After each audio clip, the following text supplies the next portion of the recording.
Every 4 years, the World Cup attracts millions of soccer fans across the globe. Cheering on their favorite national teams, they gather in stadiums or around the TV. You just can't not be here. For some, victory feels like divine destiny. We have God on our side. Support for their team tied to identity. For a lot of football fans, football is like religion. And there's no question at this World Cup, faith has been on display. For starters, more than half of the 32 national squads that qualified came from predominantly Catholic countries. How's the game going so far? Pretty good. I'm very stressed. One example, Croatia, a small Eastern European country with deep-rooted Catholic heritage. They made it back to the semifinals after placing second in the 2018 World Cup. Praise the Lord! Praise the Lord! That was pretty amazing. We joined Croatia fans at a watch party in Washington, D.C. during a tense victory over Brazil in the quarterfinals. Whoa! Yes! Yes, yes, yes, yes! Among those cheering, Franciscan priest Father Montse Alvarado, who serves a Croatian Catholic community outside D.C. Most every Croatian's Catholic. You know what I mean? There are very few who are not Catholic. That includes Croatia's star soccer player who posts faith-related photos on social media and their coach who carries a rosary wherever he goes. When the game with Brazil went to penalty kicks, we saw another rosary come out, this one held by Stephen Bartulica, a Croatian member of parliament on business in Washington who took time out to watch the games. And I take the rosary with me, and here's Croatia in the semifinals after beating Brazil. The faith held close not only by Croatia. Look at Argentina, led by Catholic Lionel Messi, who said if he wins the World Cup, he plans to go on pilgrimage to San Nicolas, a holy site of Argentine Catholicism. And Portugal's Catholic coach talked about his prayer life in a recent interview, saying God gives him, quote, the gift of strength, determination, perseverance. This is what I ask for every day, that he supports me. The faith even etched on players' skin. Catholic French forward Olivier Giroud has a tattoo of Psalm 23, and teammate Antoine Griezmann a tattoo of Jesus on his arm.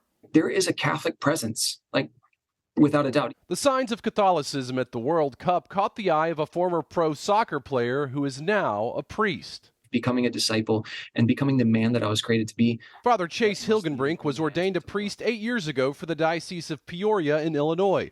Before that, he played soccer professionally in South America. This World Cup has brought him back. I've re-encountered some of my passion for the game, for the sport that I haven't felt in a long time, and that's what the World Cup brings out of me.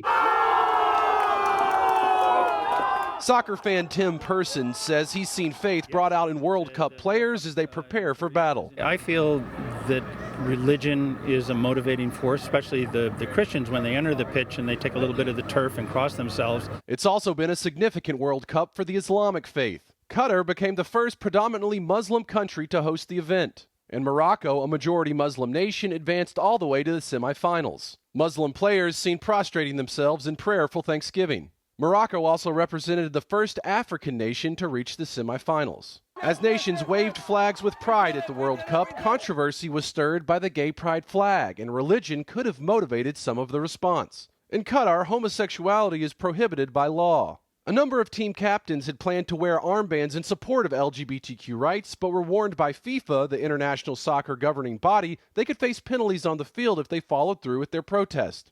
The players ultimately did not wear the armbands, but initially a number of teams, including from predominantly Catholic countries Poland, Croatia, and Spain, reportedly said they would not take part in the LGBTQ advocacy to begin with.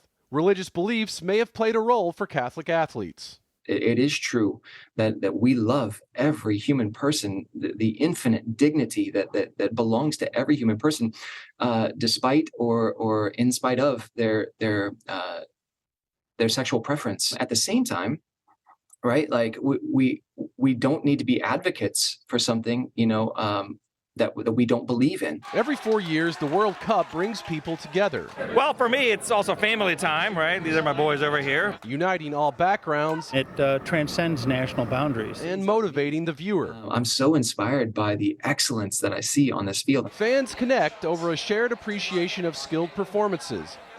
And that connection is art, beauty. And a human reality everyone faces from time to time, suffering.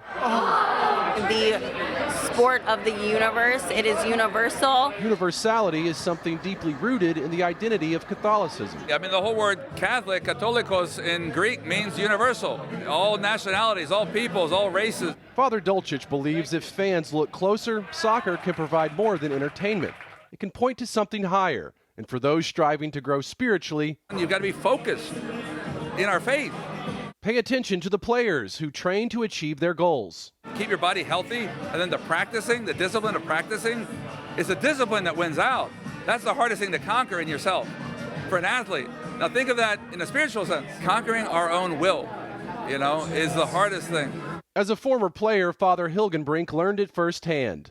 I was so disciplined about what I ate and drank and how I slept. And I learned virtues every single day, and I practiced them every single day. And he ultimately found his worth wasn't in wearing a particular sports jersey. I give all credit to Jesus and his church, which led me to an inner strength. As the World Cup wraps up, Father leaves a question for those with a religious passion for their teams who believe their identity is sewn into the colors they support. So what is that passion in your heart?